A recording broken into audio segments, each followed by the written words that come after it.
Hey everyone, I come to you today from a slightly less nicely framed shot than usual because I've been kicked out of my regular spot by a sleeping cat. Do you want to move out of my seat, cat? No? That's okay. Hey, do you guys remember in my March wrap up when I said, but apparently the key to not letting uni work preventing you from reading is just not to study?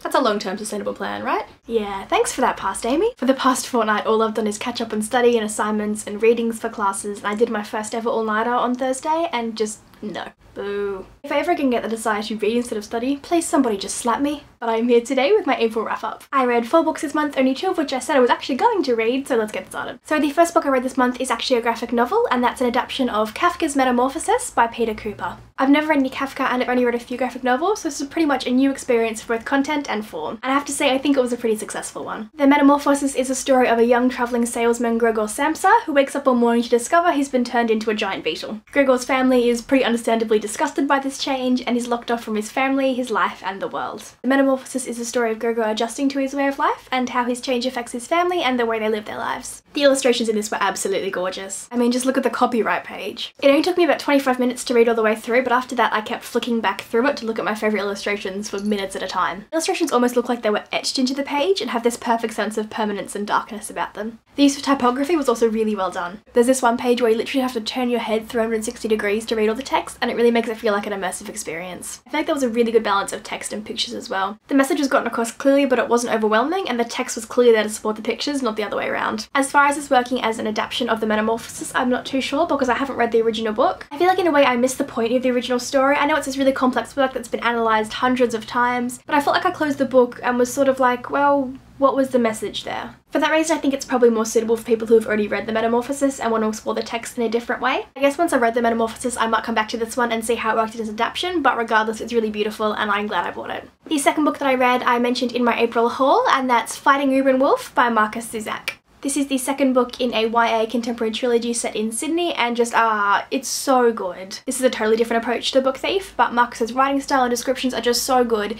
It just makes you want to reach out and just give a big hug to all the characters. This is a really character-driven book. It's pretty short and it's not that heavy plot-wise, but Markus really makes you fall in love with those social misfits and grants you kind of a look into a part of society that you might not really have much to do with. The trilogy is set around the family and life of Cameron Wolfe, who is a teenager from a low socioeconomic family in an area of Sydney. It sort of follows how that low status of an underdog affects the way he sees himself and his world. I've read the third one as well, and I'm trying to hunt down the first book in the series. I think that when I do, I might do a series review of these ones because they're just absolutely wonderful and I think really underappreciated works. The third book that I read this month was Ready Player One by Ernest Kline. Ready Player One is set in the not too distant future. I think it's meant to be around 2040 in a quickly deteriorating planet Earth. The ice caps are melting, the economy is at an all-time low, and crime rate is really high. Basically, Earth sucks. For that reason, most people choose to spend their time inside the Oasis, which is an immersive video game. The Oasis was created by eccentric designer James Halliday, and when he dies, he leaves his entire fortune and ownership of the Oasis hidden inside the game itself. We follow Wade Watts, one of the thousands of people from around the world who spend their lives finding and decoding the puzzles which hide James Halliday's Easter egg.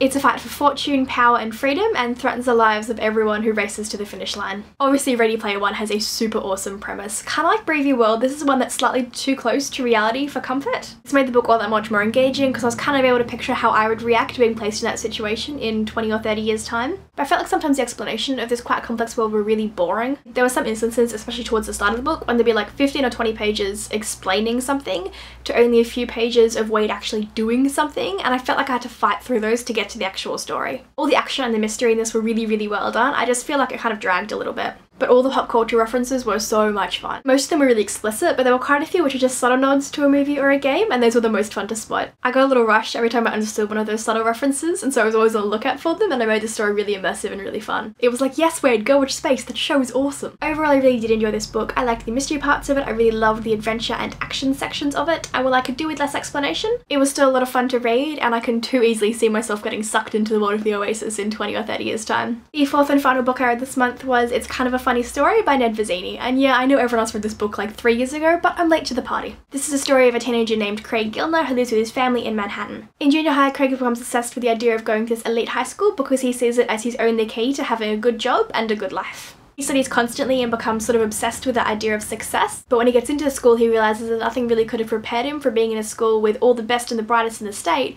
so a previously high achiever is now sort of middle grade. Craig struggles, begins to lose sight of his dreams, becomes depressed, and one night when he's feeling suicidal, checks himself into a mental health facility. Here, Craig spends 5 days living with a pretty interesting bunch of patients and learning about the core of his anxiety and depression. Ned Vizzini really managed to present a balanced view of mental health, the clinical setting, and people in general. There's no polarity in this book. No one person or thing is being viewed as truly positive or truly negative, and I think that's what gave this book such wonderful depth. It's really refreshing to read a book which presents mental illness as a fact of life for many people rather than using it as a dramatic device or a defining characteristic for a character. At the back of the book there's a message saying that Ned Vizzini himself spent 5 days in a mental health facility, and to me that makes the message of the book all the more powerful, when you know that the author has this unique personal connection to the characters and the settings. Ned Vizzini presents this theme that things can be both broken and beautiful at the same time, and that we don't need to hide those broken parts of ourselves away. He presents this view that everyone is broken in one way or another, and that admitting it is often the first step to putting ourselves back together. Looking back, there really isn't that much about this book that I didn't enjoy, except for maybe the way that Craig's relationship with Noelle was developed. There was this distinctly insta-love feeling about it, and I really couldn't identify why they liked each other, but because it wasn't the main focus of the book, I could kind of deal with that. This book was just wonderful, and I can't wait to read more Ned Vizzini. I know he's got a couple of works out, so if you've read any of them, let me know which one I should read next. So those are the 4 books that I read this month. I'm actually kind of impressed that I'm still working towards the goal of reading 50 books this year.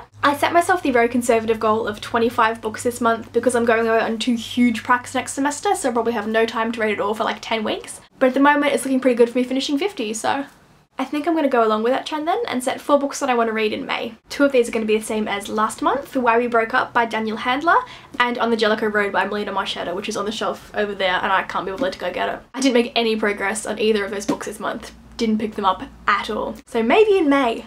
I am about a third of the way through A Corner of White by Jaclyn Moriarty, which is just so cute so far. I showed this one in my April haul and mentioned that I really hadn't read any magical realism before, but so far it's working for me. It's a split perspective between Madeline, who lives in London, and Elliot, who lives in the Kingdom of Cello, and every time the perspective changes I'm like, no, I want to read more from that character, which I guess is a good sign that I'm adoring both of them equally. I've also started rereading The Great Gatsby by F. Scott Fitzgerald. I read this one once or twice before and I absolutely adore it, so I thought I should refresh my mind before I go geek out over the movie in 24 painful days. I'm going to be tracking my reading of this one along with a couple of awesome booktubers on Twitter using the hashtag #ReadySetGatsby. I think it's going to be a lot of fun, so if you're on Twitter and you've always wanted to read The Great Gatsby, I think now's a great time to join in. Alright, that's it for today. Thank you so much for watching and I'll see you next time. Bye!